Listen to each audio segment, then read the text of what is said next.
ये अच्छी बात है कि आप कौशल विकास के लिए ट्रेनिंग की बात करते हैं, कुछ आंकड़ा भी आप रख रहे हैं। आप मुजफ्फरनगर से आते हैं और मुजफ्फरनगर में हर बार सावन के महीने में एक विवाद भी होता है। दुकानदार जो है, कांवड़ यात्रा का रूट है और नेम प्लेट की बातचीत होती रही है। तो कौशल विकास मंत्री कहे कि नहीं, हाँ नेम प्लेट लगाना चाहिए, इसको लेकर बहुत सारी, ये कॉन्ट्राडिक्टरी नहीं लगती आप? नहीं, कॉन्ट्राडिक्टरी नहीं है। देखिए, धोखा किस लिए, हमने कोई विवाद बयान नहीं दिया, पर मैं कहाँ खाऊं, कहाँ बैठूं, कैसा मुझको भोजन परोसा जाए, किसका अधिकार नहीं। आप फ्री हैं कहीं भी जाने के, लेकिन धोखा किस लिए? आप उसकी चर्चा का ज्यादा विषय नहीं है, पर आपने दुकान का नाम रखा शंकर शुद्ध भोजनालय और बजरा नॉन वेज। पर मान लो लखनऊ से जाने अपने परिवार के साथ, अपनी श्रीमती जी के साथ, अपनी माता जी के साथ, अपने परिवार के लोगों के साथ, बाकी ऑडियंस यहाँ बैठी है, और आपको पता नहीं, आपने देखा शंकर शुद्ध भोजनालय और आप वहाँ रुके और वहाँ पे नॉनवेज बन रहा है, तो आपको कैसा लगेगा? जब आपको पता लगेगा नॉनवेज ही बनता है, आप नॉनवेज नहीं खाते। तो ऐसे समय में हमने कहा कि जो आप कुछ भी बेचिए कोई दिक्कत नहीं है, पर जो आप हैं उसका नाम लिखिए, उसी का दुकान लिखिए। अब नॉनवेज बनाते हैं, नॉनवेज लिखिए कि नॉन वेजिटेरियन है, वेजिटेरियन वेजिटेरियन लिखे, नॉनवेज लिखे, तो जिसको जहाँ इच्छा होगी वो खाएगा। ऐसे बहुत सारे लोग होते हैं जो वेजिटेरियन नॉन वेजिटेरियन दोनों होते हैं। तो लेकिन जो चीटिंग होती है, धोखा होता है, अंधेरे में रखा जाता है, हमने उस पर आपत्ति करने का काम किया। उसमें हिंदू मुस्लिम का विषय नहीं है, अन्य लोगों ने उसको हिंदू मुस्लिम का नाम देने का काम किया।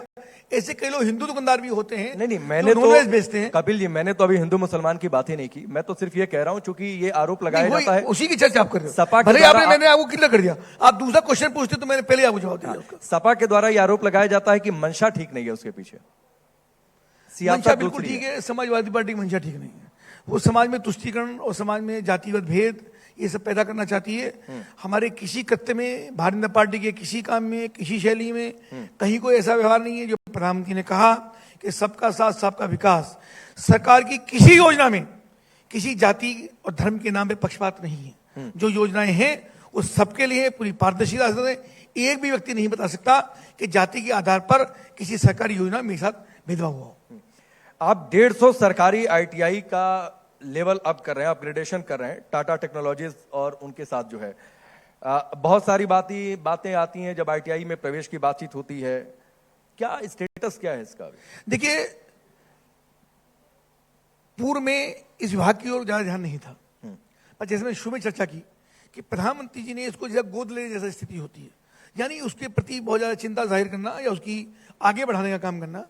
और टाटा का मैं धन्यवाद करूंगा कि टाटा ग्रुप ने हमारे लिए लगभग 7,000 करोड़ रुपए का इन्वेस्ट किया अपने CSR फंड से, और सबसे पहले पूरे प्रदेश के अंदर वो हमको ही मिलने का काम हुआ। और हमारे लिए सौभाग्य का विषय कि काम मेरे मंत्री रहते हुआ, और हमने उत्तर प्रदेश की 150 ITI एक बार और सेकंड फेज से 62 ऐसे मिलाकर के 212 ITIs को और 5 CIIIT जिनमें 226 करोड़ रुपए का एक CIIIT है, ऐसा मिलाकर के हमने किया। और एक ITI के अंदर भी हमारे लगभग 8 करोड़ रुपया खर्च हुआ। कुछ हमने किया, कुछ टाटा ने किया, यानी 87% टाटा ने, 13% यूपी गवर्नमेंट ने। और आप जाकर देखिए, मैं सबसे निवेदन करूंगा, एक बार जाइए अपने अपने क्षेत्रों में, जनपद में, और आपके टीवी के माध्यम से मैं पूरे प्रदेश की जनता से निवेदन करूंगा, खासतौर से जो हमारे पॉलिटिशियंस हैं, चाहे ग्राम प्रधान से लेकर के ब्लॉक प्रमुख, ब्लॉक में विधायक, सांसद, एक बार जाइए, मैं आपको इन्वाइट करता हूँ, और आप पूरा दृश्य बदलाव पाएंगे। जो नई टेक्निक के आज सेक्टर्स हैं, आर्टिफिशियल इंटेलिजेंस है, इलेक्ट्रिक व्हीकल्स है, सोलर है, ड्रोन है, और जो प्लम्बिंग है, हॉस्पिटलिटी है, मेडिकल केयर है, जो आज मार्केट की डिमांड है, उनमें हम बालकों को, युवकों को, युवतियों को प्रशिक्षित देने का काम कर रहे हैं। और सबसे बड़ी मैंने काम ये भी किया अपने विभाग में कि जो इंडस्ट्री है, ग्रोइंग इंडस्ट्री है, नई इंडस्ट्री है, इन्वेस्टर समिट हुई तो बहुत सारे इंडस्ट्री आ रहे हैं, हमने उनसे मैपिंग कराने का काम किया, सर्वे करने का काम किया कि आपकी डिमांड क्या है, आप क्या चाहते हो, कैसी मैन पावर आपको चाहिए। तो हमने उन्हीं का एक सर्वे करा, जिले वाइज सर्वे कराया, जिलाधिकारी से डिमांड मंगाई, और उस जनपद के अंदर उसी प्रकार की हम ट्रेनिंग दिलवाने का काम करते हैं कि ताकि वहां के बच्चे वहीं पर ही सेट हो जाए, वहीं पर उनको अपॉर्चुनिटी मिल जाए, उनको प्रदेश के बाहर या जनपद से अपने बहुत दूर ना जाना पड़े। मान लो एक व्यक्ति यहाँ से 200 किलोमीटर लखनऊ में आएगा तो उसको आना मुश्किल हो जाएगा, यहाँ पे मकान किराए पे लेगा। अब देखिए कितनी अच्छी बात कर रहे हैं, कई सारे डेटा आपने दिया, पैसा कितना खर्चा किया, तो ऐसी बातें क्यों नहीं करते हैं? फिर जब सियासत की बातचीत आती है, सपा पर हमला बोलना होता है, तो फिर आप तुलना औरंगजेब से करने लगते हैं। नहीं, ऐसा नहीं, हम हल्ला गुल्ला नहीं करते, पर जो सही बात है, जो विपक्ष है हमारा या ऑल पॉलिटिशियंस हैं, उनको चीज़ें बर्दाश्त नहीं होती हैं, हर चीज़ में अपनी मतलब सरकार की कमी ढूंढना, अच्छाई की कोई चर्चा नहीं करना, निगेटिविटी करना। जब केवल निगेटिव माइंडसेट के साथ काम करो, चाहे पॉलिटिक्स हो चाहे परिवार हो, परिवार के अंदर भी एक परिवार होता है, उसके अंदर 6, 8, 10 लोग होते हैं। तो औरंगजेब ही कह देना, औरंगजेब से तुलना कर देना, इसके पीछे क्या है? क्या वोट बैंक है या किसकी तुलना? आप सपा की तुलना कर देते हैं जब औरंगजेब से? नहीं, ऐसा नहीं है। औरंगजेब की अपनी भूमिका सपा से तुलना कभी नहीं की, ऐसा कभी नहीं हुआ। पर औरंगजेब की भूमिका क्या है? औरंगजेब को महिमा मंडित करने वाले लोग इस हिंदुस्तान में, उनको संरक्षण नहीं मिल पाएगा। औरंगजेब इस देश में आतताई था, आतंकी था, माताओं की, बहनों की, बेटियों की असमत लूटने वाला था। ऐसा व्यक्ति अगर उसको महिमा मंडित करने वाला व्यक्ति काम करेगा तो उसका विरोध तो स्वाभाविक है। और मैं ही क्यों करूंगा, पूरा प्रदेश और पूरा देश करता है। ठीक, देश में राष्ट्रीय शिक्षा नीति की बातचीत बहुत हो रही है, आप किस तरीके से इसको सेंटर से अलाइन कर रहे हैं? नहीं, मैंने आपको बताया कि राष्ट्रीय शिक्षा नीति में बहुत महत्वपूर्ण जो काम हुआ, देखिए अभी यहाँ पर औरंगजेब की चर्चा की, तो राष्ट्रीय शिक्षा नीति में एक पार्ट की चर्चा मैं कर चुका, उसको रिपीट नहीं करूंगा जो हमारे विभाग के अंदर हुआ। दूसरा ये भी हुआ कि जो आताताई थे, औरंगजेब, हुमायूं, बाबर, अकबर, उनका इतिहास पढ़ाया जाता रहा पूरे। कभी किसी ने देखा ही नहीं इस बात को कि इनके इतिहास से आप आने वाली जनरेशन को क्या देना चाहते हो।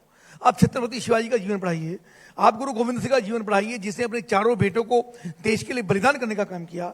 अब नानक देव का इतिहास पढ़ाइए, आप झांसी की रानी का इतिहास पढ़ाइए, आप अहिल्याबाई होलकर का इतिहास पढ़ाइए। पर जो आताताई थे, उनका पिता कौन था, उनका बेटा कौन था, किसने किसको मारा, किसने किसका कत्ल करके किसने कब्जा कर लिया, इसका मतलब क्या है? नहीं तो यहीं पर तो वो कहते हैं कि आप इतिहास को मिटा रहे हैं, वो ये कहते हैं कि आप हिंदुत्व पढ़ाना चाहते हैं। इतिहास नहीं, हम राष्ट्र को जगाने का काम कर रहे हैं, इतिहास नहीं मिटा रहे हैं। राष्ट्र का गौरव, हमारा गौरवशाली इतिहास। हम गुलामी पर, प्रधानमंत्री ने कहा कि गुलामी पर हम गर्व ना करें, जो गुलामी के निशान थे उनको मिटाने का काम करना है। और जो हमारे ऐतिहासिक और हमारी पृष्ठभूमि और देश को गौरव देने वाले लोग हैं, उनका हमको सम्मान करना है। हम तुलना कई बार करते हैं, लोग उसकी भी चर्चा करते हैं। अब अफजल गुरु की प्रशंसा करेंगे या एपीजे अब्दुल कलाम की चर्चा करेंगे, बताइए किसको आदर्श मानेंगे? मुसलमान के अंदर भी आदर्श लोग हैं, पर जो अफजल गुरु हम शर्मिंदा है, तेरे खातिर जिंदा है, इसका नारा लगाएंगे, उनको महिमा मंडित करें। जो एपीजे अब्दुल कलाम का सम्मान करते हैं, उनका महिमा मंडित करें। तो जनता को तय करना पड़ेगा, देश की जनता को। आप ट्रेनिंग की बातचीत कर रहे थे, आप डेटा गिनवा रहे थे कि इतनी ट्रेनिंग एजेंसियां हैं, इतने स्टूडेंट्स को हमने ट्रेन कर दिया। एक डेटा मेरे पास भी है कि यूपी में करीब 49 ट्रेनिंग एजेंसियां ब्लैकलिस्ट हो गई, ऐसा? हाँ, तो वो भी हमने की है। जिन लोगों ने टारगेट लेकर के और झूठा डाटा हमारे देने का काम किया, हमने उसका सर्वे कराया, बहुत डेप्थ में जाकर सर्वे कराया, हमने उनकी समीक्षा कराई। जिला स्तर पर हमने सीडीओ से पूछा, डीएम से पूछा, हमने खुद जाके सर्वे कराया और ऐसी कंपनी को आउटराइट रिजेक्ट करके ब्लैकलिस्ट किया, ताकि उत्तर प्रदेश में नहीं पूरे हिंदुस्तान के अंदर वो कहीं पे काम ना कर पाए। जो काम करेगा उसको संरक्षण देंगे, जो काम नहीं करेगा उसको सिस्टम से आउट करने का काम करेंगे। मैन्युफैक्चरिंग की बातचीत हो रही है और देश में, पूरे वर्ल्ड में एक सप्लाई चेन कैसे भारत बन जाए, यूपी कैसे आगे बढ़ेगा, कैसे अपना रोल निभाएगा? अब दो तो विकसित भारत भी आप कॉन्क्लेव, उत्तर प्रदेश में आपकी कॉन्क्लेव है और बहुत सारे विषय हैं, घंटों का विषय है। मुझको लगता है पिछले 9 वर्ष के अंदर, देखिए सबसे बड़ी बात यह है कि परसेप्शन बदला प्रदेश का। सरकार का मतलब, मंत्री का मतलब, विधायक का मतलब गुंडे, माफिया, कब्जा करने वाले, धन लूटने वाले, बेईमान, ऐसी छवि आदरणीय प्रधानमंत्री मोदी जी के आने से पहले पॉलिटिकल लोगों की और सरकार को हुआ करते थे।